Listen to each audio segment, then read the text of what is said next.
I'm Teresa Wheeler, 32, standing in my parents' San Diego kitchen, holding my sister's wedding invitation. Her big day is tomorrow, and I'm overflowing with excitement. My dress is ready, my speech is rehearsed, everything feels perfect. Mom, I can't wait for the wedding tomorrow, I say cheerfully. Her body stiffens. Her spoon slips and clinks against the mug.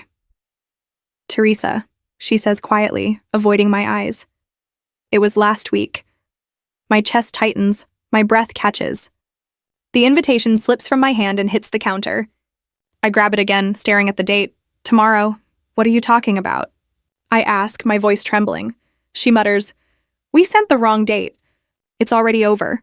A rush of heat floods through me. My own family, mom, dad, my sister, lied to keep me away. I think of all I've done for them. The money I've poured into their lives, my sister's debts I paid, their vacations I funded while they sidelined me. My jaw tightens, anger rising. I refuse to cry. I won't beg. Something inside me shifts. They think they can use me and walk away? They're about to find out I'm not that easy to forget. Have you ever felt betrayed by your own family? Share your story in the comments below. That night, I sat alone in my gas lamp quarter condo, staring at the invitation. Its fancy lettering seemed to mock me, every swirl reminding me of their deception. How could they do this? Mom, Dad, my sister, all part of it. I threw the card onto the coffee table, my mind replaying every time I'd been there for them. I was always the safety net, the dependable one. 3 years ago, when my sister, then 27, launched her interior design business, she dreamed big. Luxury showrooms, wealthy clients. But her first major project collapsed. A client pulled out, leaving her $10,000 in debt. I got the call past midnight, her voice trembling, begging for help. I'll pay you back, she promised. I wired the money the next morning. No hesitation. She never mentioned it again, not even a thank you. I brushed it off, telling myself, that's what sisters do. Then came Mom and Dad's house. 2 summers ago, their suburban San Diego home needed urgent repairs. A leaking roof, a cracked foundation. $30,000, they said, or they'd lose everything. I covered it, dipping into my hard-earned savings from years of late nights managing tech projects. Dad muttered something about being grateful. Mom just nodded. I thought it brought us closer. I was wrong. They never invited me to their Christmas parties, those noisy, crowded gatherings where neighbors traded stories over wine. You're too busy, Mom would say. Her tone sharp, too busy, or simply not wanted. Last Thanksgiving was the breaking point. I'd driven 3 hours to see them, only to find the house empty. We're at the neighbors, my sister texted. No invite included. I stood on the porch, keys dangling, feeling like a stranger in my own family.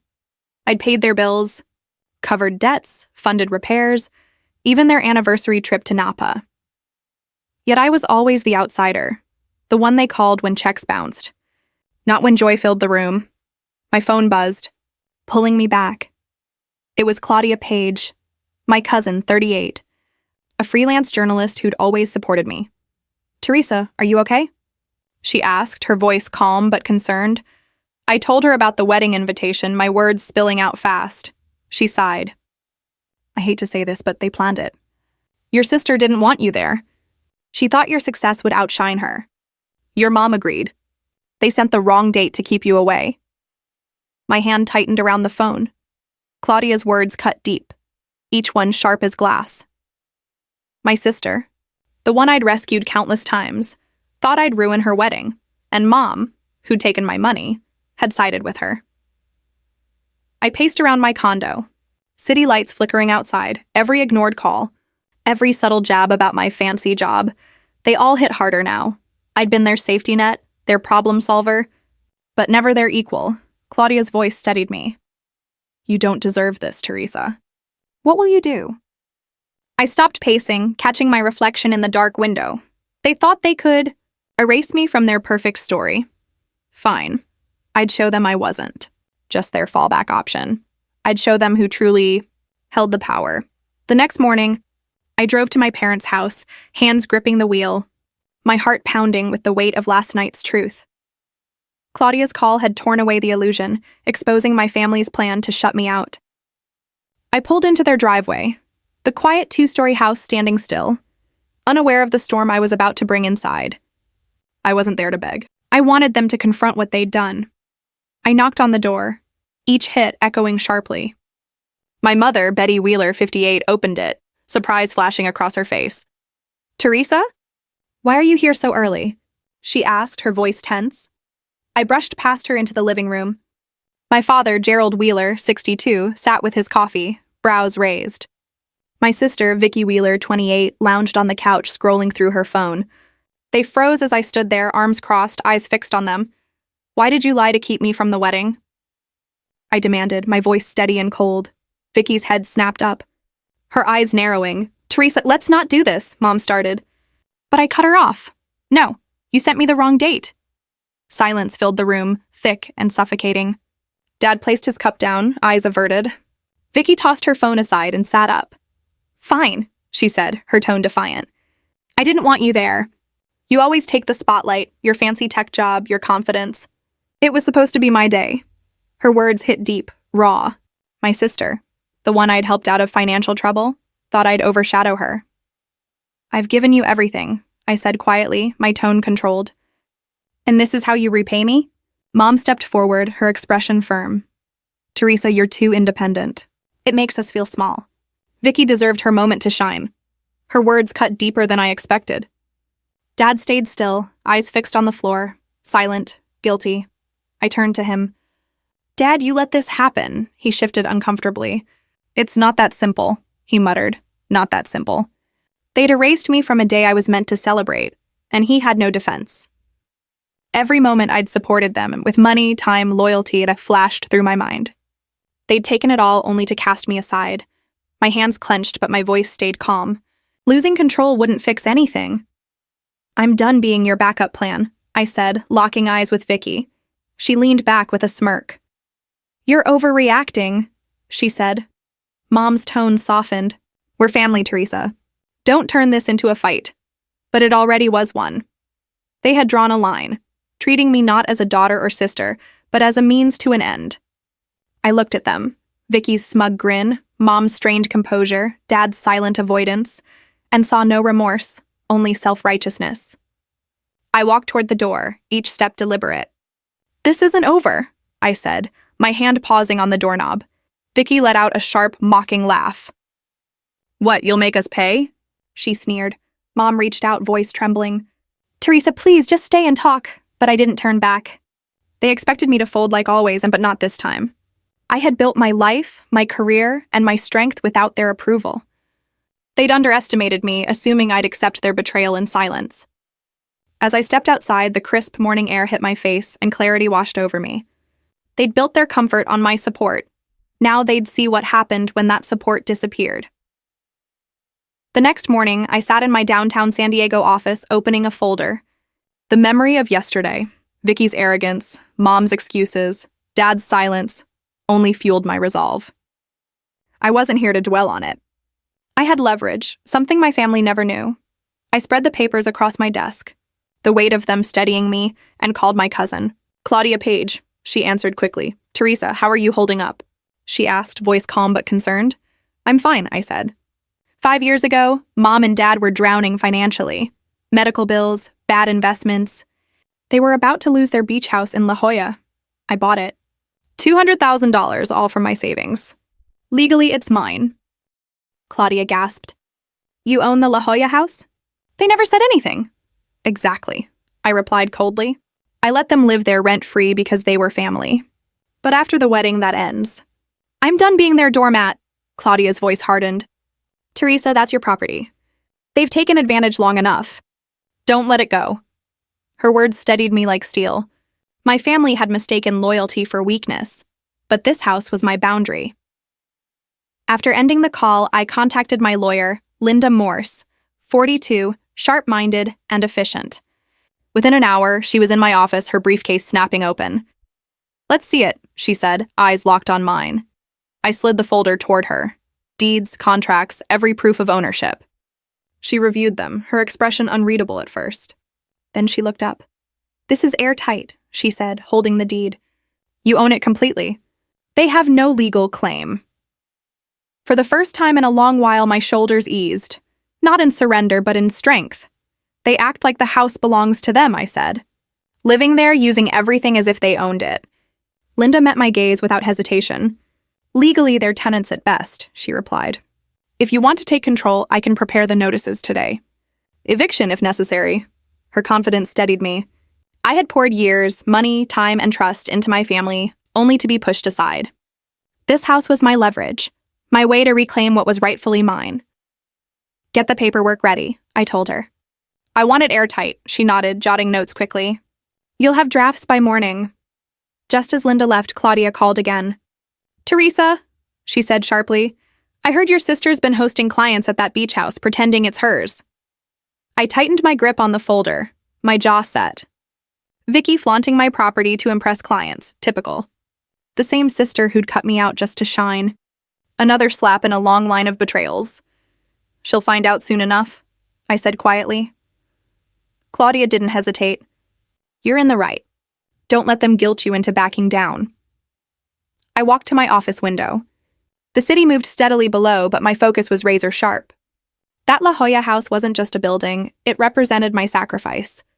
My late nights, my misplaced trust in a family that had never earned it. Vicky's entitlement, Mom's excuses, Dad's silence. They'd all assumed I'd keep giving, keep forgiving. They were wrong. I'd built my own career, my independence, without their help. These documents were my power now, and I was ready to use them. They'd erased me once, but this time I'd make sure they remembered who I was. A week later, I sat in Robert Klein's office, signing a stack of papers. My family's betrayal had left scars, but I was finished being their safety net. Today, I was cutting every financial tie they'd exploited. Linda Morse, my attorney, stood beside me, calm and steady, as I took back control. Robert, my financial advisor, slid a folder toward me. These close the joint account you opened with your parents years ago, he said evenly. The $15,000 loan your sister took out. It's now in Betty and Gerald Wheeler's names. They're responsible, not you. I signed each page, my hand firm. That account, once meant to help Mom and Dad through tough times, had become their way to drain me. Not anymore. My phone buzzed, a message from Vicky. Teresa, I'm sorry. Can we talk? I stared at the screen. Her apology rang hollow. She'd schemed against me, mocked me when I called her out. I ignored it and returned to the documents. Linda noticed, her tone calm but firm. You don't owe her a response, she said. Focus on protecting yourself, I nodded. Her words anchored me. Vicky's apology was too little, too late. Robert turned another page toward me. This one ensures your family no longer has access to your accounts or investments, he said. And for the first time in years, I felt free. Your savings and assets are completely protected now, he assured me. A solid wall between my independence and their greed. For years, I had paid their bills, fixed their mistakes, and even handled taxes for the beach house they rented out for profit. They pocketed every cent from the rentals while I covered maintenance costs, confident I'd never object. That ends today, Linda said, her tone sharp and final. The loan transfer is fully secured. If they miss payments, it's on them. I could already picture Vicky's smug expression, Mom's excuses, and Dad's silence. They had treated my help as an entitlement, profiting off my property while relying on me to keep it afloat. They'll have to manage on their own, I said, steady and resolved. Robert gathered the signed papers. You're completely independent now, Teresa. They no longer have access to anything. My phone buzzed. Another message from Vicky. Please, I didn't mean to hurt you. Let's fix this.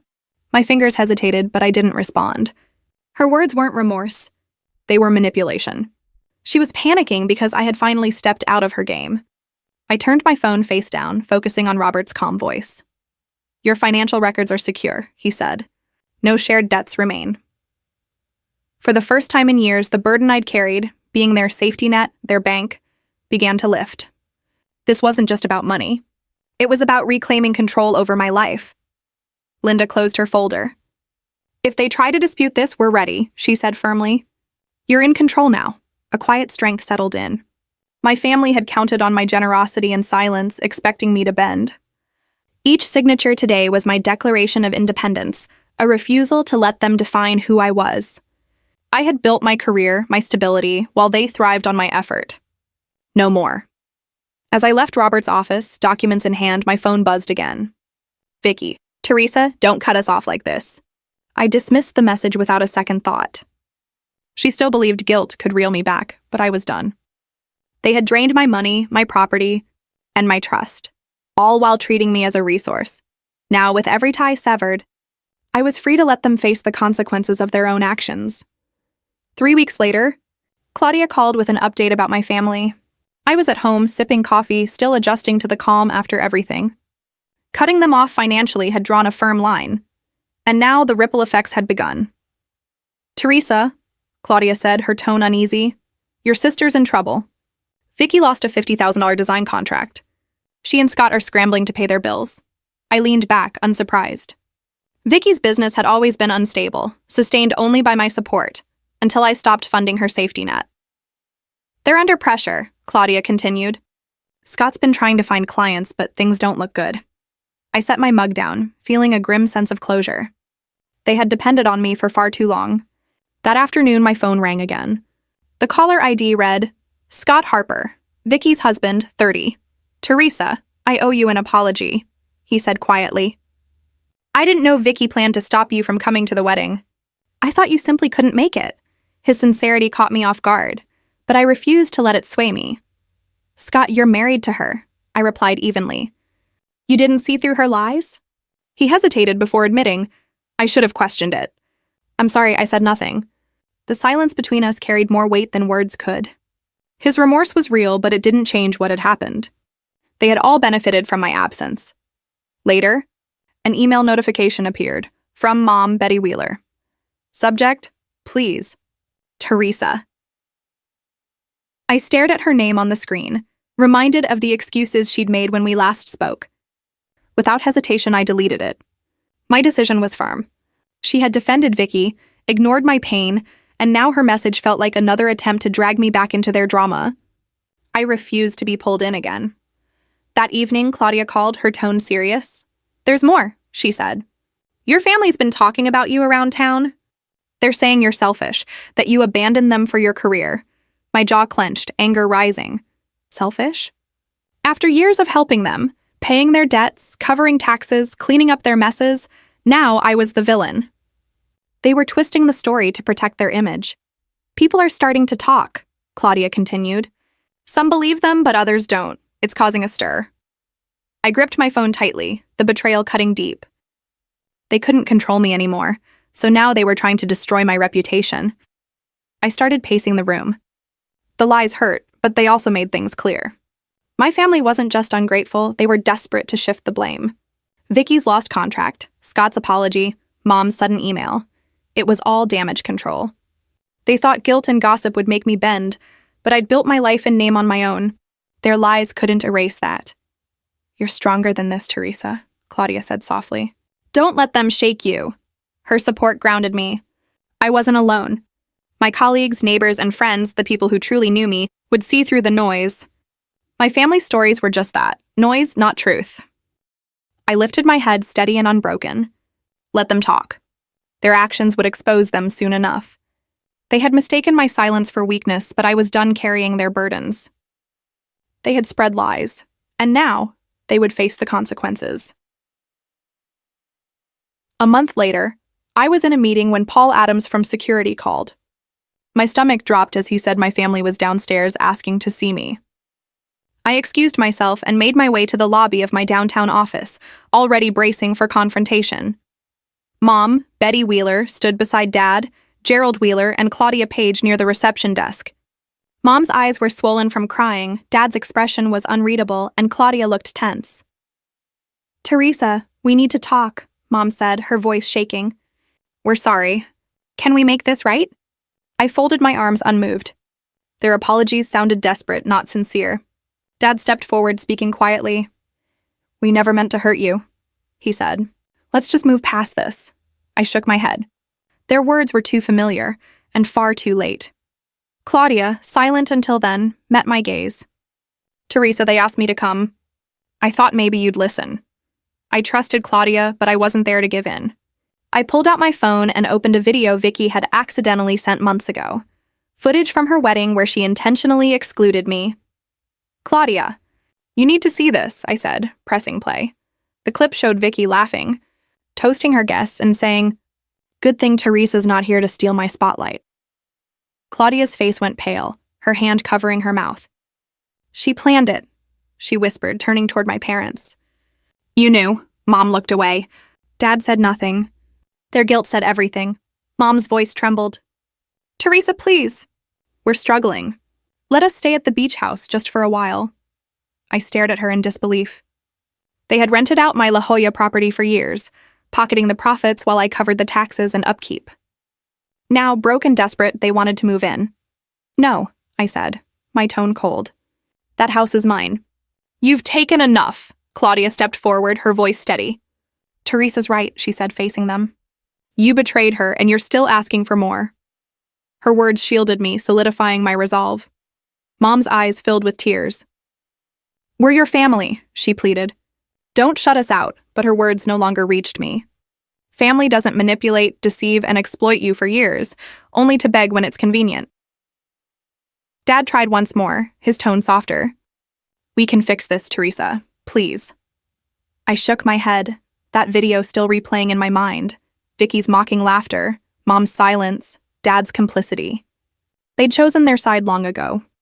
"You made your choices," I said flatly. "Now live with them." I turned to Paul Adams, the head of security, standing nearby. "Paul, please escort them out." He nodded and gestured toward the exit. "Teresa, don't do this." Mom's voice broke as they were led away. But I walked off, Claudia quietly following me back to my office. Inside, she grasped my arm. "You did the right thing," she said. "That video proves they don't deserve your forgiveness." I nodded, my chest tight. The world might whisper or believe their lies, but I knew the truth. They had tried to control me, use me, and break me. I'd rebuilt my life without them, my career, my strength, my peace. Their apologies were hollow, their pleas meaningless. I was no longer their safety net. They would have to face the world without me. 6 months later, I stood on the deck of my La Jolla beach house. The ocean breeze wrapped around me, carrying a freedom I'd fought hard to earn. My life was finally my own, defined by my choices, free from their demands. My career had soared. A recent promotion placed me in charge of a major project, my confidence sharper than ever. Claudia and Linda, my loyal friends, stood beside me through it all, valuing me for who I was, not what I provided. Over lunch last week, Claudia's grin was contagious. "You're a force, Teresa," she said. Linda smiled. "You've built something untouchable." Their words lit something in me, a reminder of the strength I'd found by refusing to break. Yesterday, an invitation arrived for my parents' anniversary celebration. Betty and Gerald Wheeler, still clinging to their illusion of perfection, wanted me there. Instead, I sent a small gift, a polite gesture, nothing more. Their effort to pull me back into their circle didn't work. I had spent years supporting them only to be dismissed in the end. That chapter was closed. Claudia later shared updates about my family's struggles. Vicky and Scott had downsized to a small apartment, their finances collapsing after Vicky lost an important contract. Their social ties faded as friends turned away. My parents were also facing their own downfall, their reputation tarnished by their own deceit. They had profited from renting out my beach house, relied on me for years, then spread false stories when I walked away. Now they were left to face the outcome of their choices. As I leaned on the railing, watching the waves, I reflected on how their actions had consequences, and I was no longer the one to bear them. Vicky's manipulations, Mom's control, Dad's silence, they all tried to confine me, to make me feel small. But I had learned my worth. I had invested love and energy into a family that didn't value it, a mistake I wouldn't repeat. My home, my career, my life, they were mine alone, built through perseverance and hard work. As the horizon stretched endlessly before me, a calm sense of closure settled in. The pain of their betrayal lingered, but it no longer defined me. Claudia's laughter from our last call echoed in my memory, and Linda's wise advice grounded me. I was surrounded by people who lifted me up, not those who dragged me down. My family's greed and pride had cost them their community and stability. Choosing myself brought me peace and freedom. This journey revealed a powerful truth. Your value isn't determined by what others take from you, but by what you create for yourself. For too long, I allowed my family to shape my identity. Not anymore. Their betrayal exposed who they truly were and helped me find my strength. To anyone listening, take this to heart. Never let anyone dim your light to brighten theirs. Stand tall, own your worth, and let those who wrong you face their own lessons. I did, and it changed everything. Thank you for hearing my story. Share your thoughts below and consider subscribing for more stories of growth and resilience.